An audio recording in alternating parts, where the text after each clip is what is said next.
এই বলে ব্যবসা করে সব আমার লস হয়ে গেল। তাই বলো ব্যবসা করব না।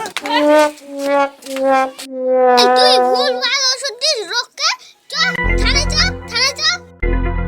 ভবিষ্যতে এই ব্যবসা আর করবেন না। তাহলে আমি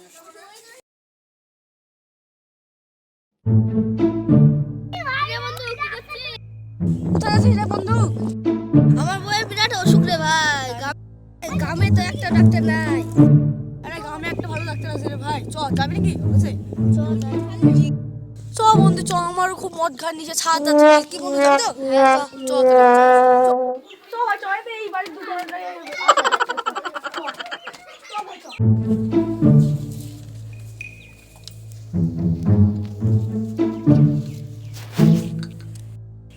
ডাক্তারবাবু, ডাক্তারবাবু, মদ খাওয়ার নেশাটা ছেলেটা একটা ভালো ওষুধ দেন।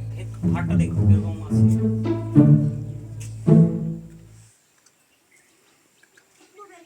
আচ্ছা আচ্ছা ঠিক আছে, তোমাকে ওষুধ দিচ্ছি আমি। ঠিক আছে তাহলে তোমাকে আমি প্রেসক্রিপশন লিখে দিছি আর তোমাকে ওষুধ দিচ্ছি, ঠিক আছে? এই দেখো, খাওয়ার আগে খাওয়ার পরে দিনে 4-5 বার করে খাবা। আর যদি পড়ে যায় বাইরে অন্য দোকান থেকে কিনে নেবা, ঠিক আছে? তাহলে আসো। নেক্সট পরের জন অল্প হালদার। ডাক্তার, ডাক্তার, আমার পায়খানা পাতলা হয়েছে। দেখি দেখি তোমার শরীরটা দেখি। ও, শরীর খুব দুর্বল। ঠিক আছে তোমাকে আমি ওষুধ দিচ্ছি, তো দিনে 3 বার খাওয়ার আগে খাওয়ার পরে কিন্তু খাবা। তুমি খাওয়ার আগে একবার খাবা, খাওয়ার পরে খাবা, তারপরে যখন ঘুমাবা তখন খাবা। এই নাও টাকাটা দাও। ঠিক আছে তাহলে আসো। এই পরের জন সিস্টার, পরের জন। নেক্সট পরের জন অরণ্য হালদার। ডাক্তারবাবু, ডাক্তারবাবু, আমার খিদে হচ্ছে না। ডাক্তারবাবু, আমার খিদে লাগছে না। হ্যাঁ ঠিক আছে দেখছি, তোমার চেনটা খোলো, আমি মাপবো হাতটা। তাই তো, তোমার বিশাল সিরিয়াস সমস্যা। ঠিক আছে, খিদে লাগছে না তো? ঠিক আছে তোমাকে একটা টনিক লিখে দিচ্ছি, একটা টনিক আমার কাছে আছে, দিয়েও দিচ্ছি। তুমি খাওয়া টাইম টাইমে, খাওয়ার আগে পরে নাও। ফ্রিজটা বাইরে জমা করে দাও। হ্যাঁ ঠিক আছে, যাও। নেক্সট পরের জন দীপ হালদার। ডাক্তারবাবু, ডাক্তারবাবু, আমার তো খুব মদ খাওয়ার নেশা হয়েছে, কি কি ছাড়াবো, ছাড়ি দেন তো। আমার তো উঠতে বসতে খুব আমাকে জ্বালাই, আপনি যে করে হোক এই নেশাটা ছাড়ি দেন মদ খাওয়ার আমাকে। ডাক্তারবাবু বুঝলেন তো? ঠিক আছে দেখছি তোমার হাতটা দেখি। ও, তোমার তো হাই ফাই সমস্যা, মদ না খেলে ঘুমিয়ে আসে না, তাই তো? তাই গো ডাক্তারবাবু, মদ না খেলে ঘুম পাই না। তাহলে তোমাকে একটা টনিক দিচ্ছি, এটা 2-3 বার স্প্রে করবা। হ্যাঁ দুবার তিনবার। হুম।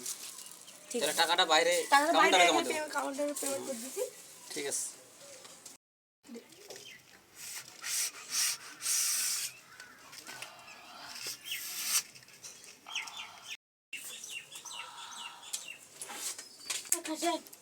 মদ মদ খাইস এখন, এই খাসিস কেন? হ্যাঁ, কোন ডাক্তার কাছে ওষুধ খেয়েছিস? ওইখানে একটা ডাক্তার আছে, ওই ডাক্তারের কাছে ওষুধ নিয়ে যান দিয়ে এই চল ডাক্তার কাছে চল, চলো। পিঠা আসি। চল চল, দাঁড়ান আমি পুলিশ পাঠাচ্ছি কাউন্টারে। চল চলো যাও। থাম, পুলিশকে ফোন করছি। Hello police.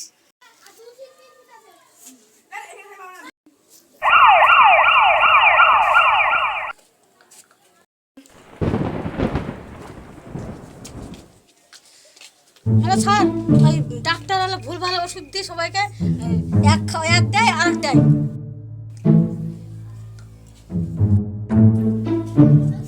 স্যার এই ডাক্তার তো আমার স্বামীকে এরকম মদ খেত, এখন এমন ওষুধ দিছে হরিণ খাওয়া শুরু করে দিছে।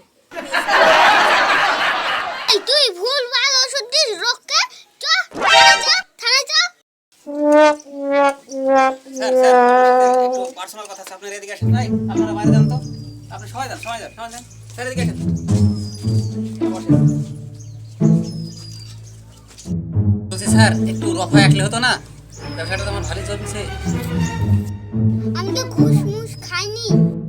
বলছি স্যার আমার তো ব্যবসাটা লাটে উঠে যাবে, বলছি একটু রফা আসলে ভালো হতো না। তাহলে তুমি কত টাকা দিতে পারবা? 10-20 হাজার টাকা দিলে হবে না স্যার?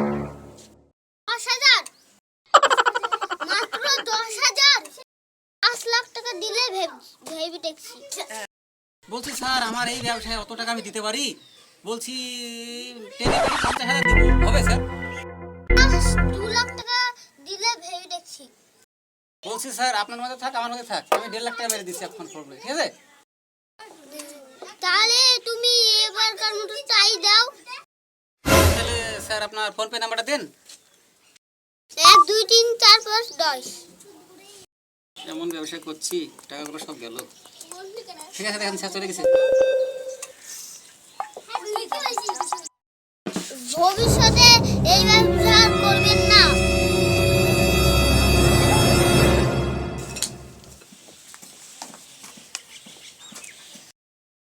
এবারে ব্যবসা করে সব আমার লস হয়ে গেল।